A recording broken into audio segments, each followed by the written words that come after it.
Oke, halo teman-teman, kembali lagi di channel ini bersama gua Albert. Dan di video kali ini gua bakal menceritakan salah satu cerita hantu dari suku Dayak lagi yang berjudul Buntilanak.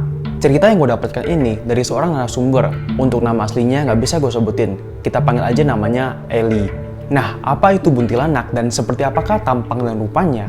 Kalau begitu, tanpa berlama-lama lagi, ayo kita langsung masuk ke cerita.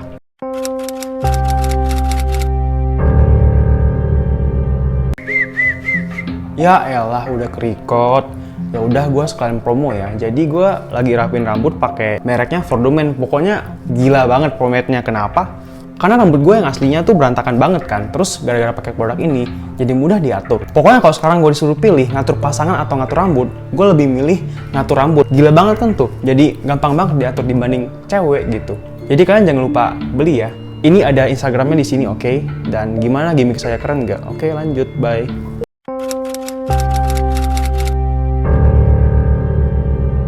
Cerita kali ini berjudul Buntilanak yang terdiri dari dua suku kata, bunti dan anak. Bunti kepanjangan dari bunting, yang artinya dalam bahasa Dayak itu adalah hamil. Seorang wanita yang sedang mengandung, lalu meninggal. Atau bisa juga ia meninggal sewaktu melahirkan seorang bayi. Nah, kisah tentang Buntilanak ini pernah dialami Eli ketika ia sedang duduk di sekolah menengah pertama atau SMP. Oh iya, BTW teman-teman, si Eli ini kebetulan satu desa yang sama dengan cerita hantu Nangkalogot di BH yang pertama.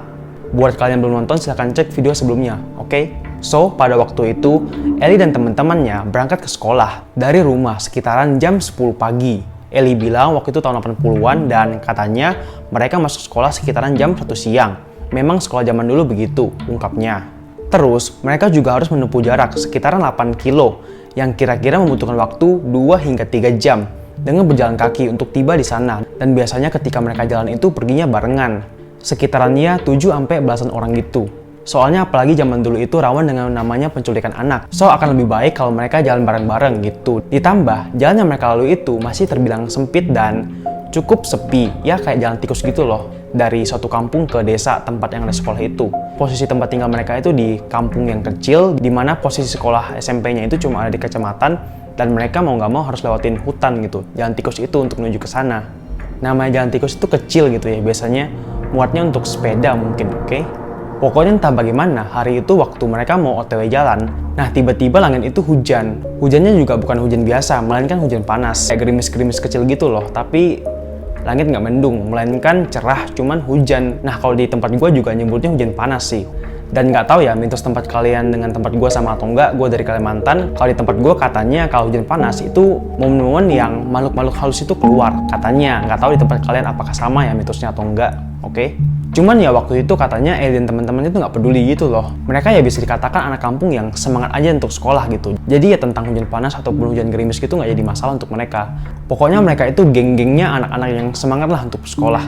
Kalau di zaman sekarang kita bisa bilang mereka itu tipikal anak-anak yang ambis gitu.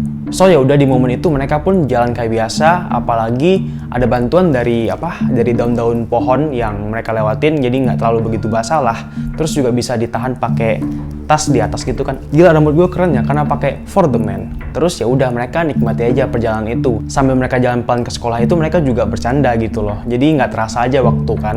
Kata si Eli dia sama teman-teman juga nggak pakai sepatu, nggak pakai baju seragamnya belum dipakai. Mereka masih pakai baju biasa gitu supaya nggak kena hujan aja. Jadi mereka nyeker gitu loh jalannya. Juga mereka pakai baju rumahan supaya nggak basah dan tasnya kata si Eli dibungkus dengan plastik kantung kresek gitu kan supaya nggak basah lah intinya. Nah mereka tuh menikmati momen ini, mereka bercanda tawa, berbincang-bincang, pokoknya have fun banget lah. Bagi anak-anak sosial gitu kan nggak ada pikiran aneh-aneh, bener kan?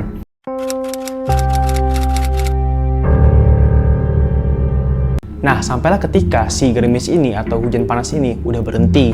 Di momen itu juga, beberapa teman Eli ini haus dan mereka tuh nggak bawa botol minum. Dulu itu belum ngetren lah namanya botol-botol minum, masih manual kayak minum langsung dari tempatnya atau gimana gitu kan. Nah, di sini juga teman-teman Eli tuh ngajak, guys, yuk kita minum dulu yuk di mata air. Jadi mereka itu tiba di suatu daerah yang mana katanya biasa mereka emang minum di situ, di mata air tersebut.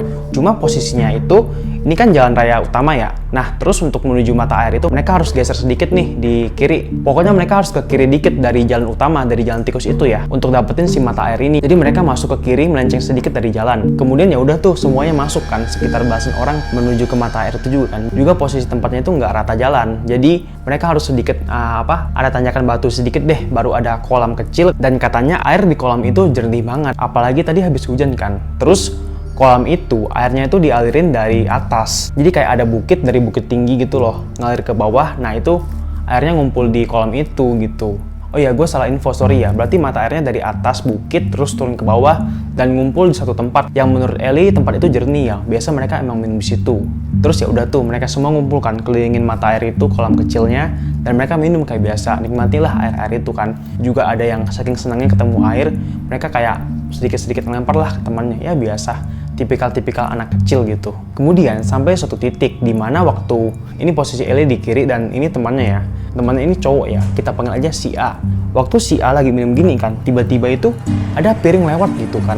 Terus temennya ini agak heran dong, dia nanya dong ke si Eli kan yang sebelah dia. Li, kamu bawa piring ya dari rumah? Kamu cuci piring ya? Terus Eli kan lagi asik minum tuh, lagi asik nikmati air kan.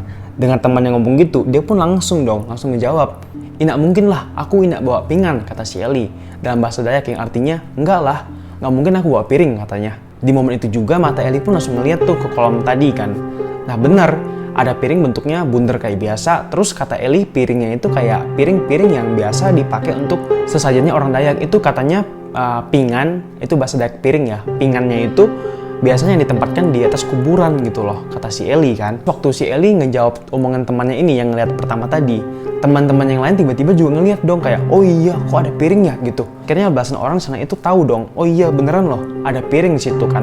Cuma mereka ya sambil minum aja nikmati. Nah kemudian si Eli ini dia penasaran dong katanya. Emang dia juga anaknya rada pemberani ya. Jadi si Eli itu ngulurin tangannya untuk pegang si piring ini. Cuman anehnya waktu tangannya mau pegang si piring ke depan ini, ke air itu ya, tiba-tiba tembus dong. Jadi si piring itu kayak nggak bisa dipegang gitu loh, tembus pandang aja gitu. Seaneh itu si barang ini gitu. Dan mereka semua ini sana nggak ada pikiran aneh-aneh dong, mereka nganggapnya kayak lucu aja gitu kan. Terus si A tadi yang pertama kali ngeliat piring itu ternyata udah berdiri duluan. Dan teman-teman yang lain itu kan mereka asik ngeliatin si piring itu kan. Akhirnya mereka panggil si A dong kayak, woi lihat woi piringnya woi gitu kan. Cuman si A ini entah ngapa nggak jawab obrolan mereka. Si A malah udah berdiri dan waktu mereka lihat kepala si A ini mandang ke atas gitu. Jadi matanya itu fokus ngeliat ke hilir air ini, tempat mata air itu terjun gitu. Nah kemudian karena penasaran, Eli pun berdiri juga untuk ngeliatin si A ini kan. Terus si Eli dari posisi jongkok itu sambil berdiri, dia penasaran si A ini ngeliatin apaan kan. Akhirnya mata dia juga mandang ke posisi air ini berasal gitu. Nah waktu mata Eli mandang ke atas sana, ke sumber itu, dia pun langsung terdiam kaku dong. Soalnya dari jarak itu dia ngeliat seorang perempuan itu lagi gendong bayi gitu loh. Dan posisi si perempuan itu lagi di tempat sumber air atas itu, dia lagi di tepi-tepinya gitu kan. Dan kata si Eli perempuan itu pakai pakaian putih, duduk dan dia ngebelakangin mereka semua. Jadi cuma rambutnya doang kelihatan. Dan biasa kan kalau seorang mama itu gendong anaknya atau bayinya pakai kain dong, ya kan, diikat di sini kan. Cuman si perempuan ini anehnya, dia gendong bayinya itu pakai rambut dong, kata si Eli. Jadi rambut si perempuan ini panjang sampai ke belakang, terus dipakainya untuk gendong si bayi. Dan Eli itu ngeliat kepala bayinya dari sini loh. Jadi posisinya si perempuan itu ngebelakangin mereka semua, cuma kelihatan rambutnya, dan rambutnya yang panjang itu dipakai untuk jadi kain, gendong bayinya. Terus si perempuan ini ngusap kepala bayinya gitu, pelan-pelan kata si Eli. Di momen itulah Eli terdiam kaku sama temannya si A ini kan. Nah kemudian saat itu juga rombongan Eli yang lain, teman-teman yang lain ini, beberapa dari mereka juga ngeliat hal yang sama. Mereka juga kediam kaku dong gitu. Kemudian entah gimana tiba-tiba badan mereka yang tadi kaku itu tiba-tiba langsung relax gitu. Mereka bisa kedipin mata, dan pas ketika mereka semua yang ngeliat itu kedipin mata bersamaan, si perempuan tadi dan bayinya sudah menghilang. Bener-bener menghilang doang gitu. Nggak tahu gimana, apakah dia berjalan, berlari, nggak tahu, pokoknya dia menghilang aja ya. Si perempuan dengan baju putih panjang ini, kata si Eli. Dan mereka juga katanya langsung refleks kayak kaget gitu kan. Dan mereka matanya langsung mandang ke bawah di kolam kecil yang mereka minum airnya tadi. Dan aneh juga, si piring itu menghilang juga. Langsung dong si Ellie, A, dan teman-teman lain ini langsung bergegas beranjak dari tempat itu, dari si tempat minum itu. Mereka langsung berlari keluar dari pinggiran tadi, langsung menuju ke jalan tikus itu, langsung cepet-cepet lari untuk pergi ke sekolah gitu. Dan lucunya waktu mereka tiba di sekolah, mereka malah seharian ngomongin itu ke teman-teman yang lain di sekolah gitu. Dan itu berlangsung sampai mereka pulang sekolah. Mereka itu dibilang takut ya takut, cuman kayak aneh aja rasanya. Itu pertama kali katanya ngelihat hal itu dan ya begitulah kejadiannya. Terus singkat cerita sekolah pun udah selesai dan mereka pulang ke rumah. Dan di perjalanan pulang ini nggak terjadi apa-apa ya, semuanya serba aman aja.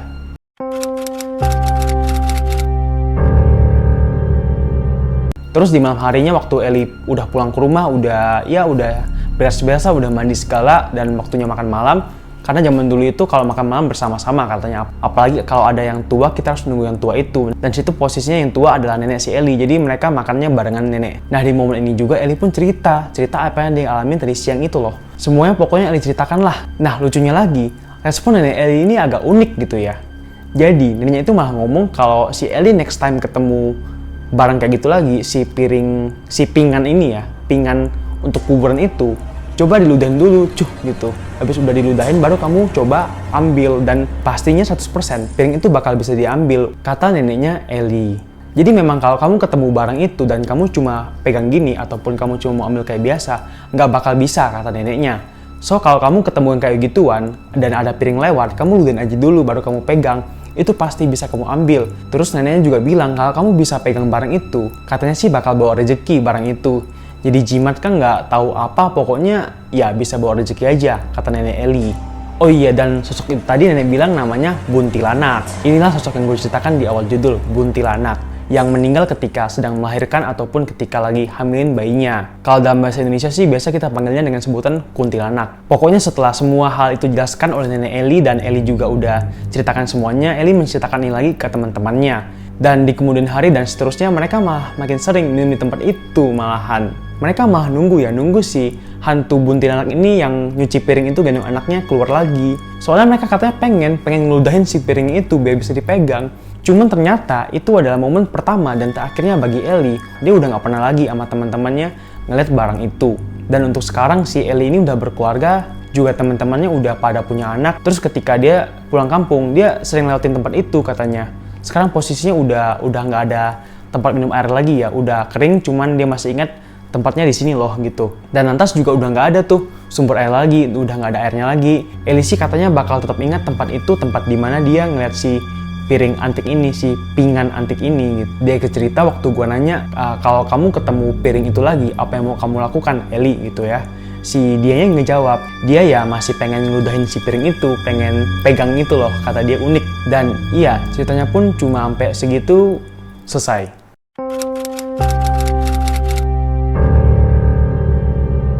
Oke teman-teman, ceritanya udah selesai ya. Gue awalnya kirain ini cuma cerita kuntilanak biasa loh. Ternyata ada ya yang kuntilanak kayak gitu ya, buntilanak ya lebih tepatnya. Bawa piring gitu kan, aneh banget nggak sih? Cuman apa boleh buat, emang itu kenyataan yang dia rasakan, yang dia lihat, kata si Ellie itu loh.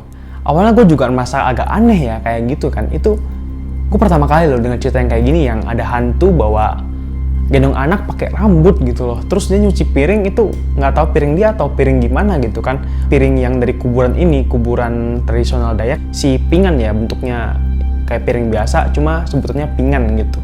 So kalau begitu, bagian manakah yang menurut kalian paling menyeramkan di cerita ini, atau sama sekali nggak ada? Kalian juga boleh komen di bawah. Terus kalau kalian juga ada cerita boleh kirimkan di email di bawah ini ya, atau ntar gue simpen deh di deskripsi, oke? Dan iya, sekali lagi gue mau bilang terima kasih untuk For The Man atas pomade-nya, karena anda rambut gue jadi rapi loh sampai ceritanya kelar gitu kan, loh bagus. Juga untuk kamu hantu buntilanaknya, mungkin rambut kamu juga bakal lebih rapi kalau kamu pakai ini ya. So kamu bisa pegang anakmu dengan lebih strong lagi, lebih kuat. Ya udah, omongan gue garing juga nggak apa-apa, bodo amat. Yang penting ceritanya udah kelar. So kalau begitu, gue Albert izin pamit. Bye.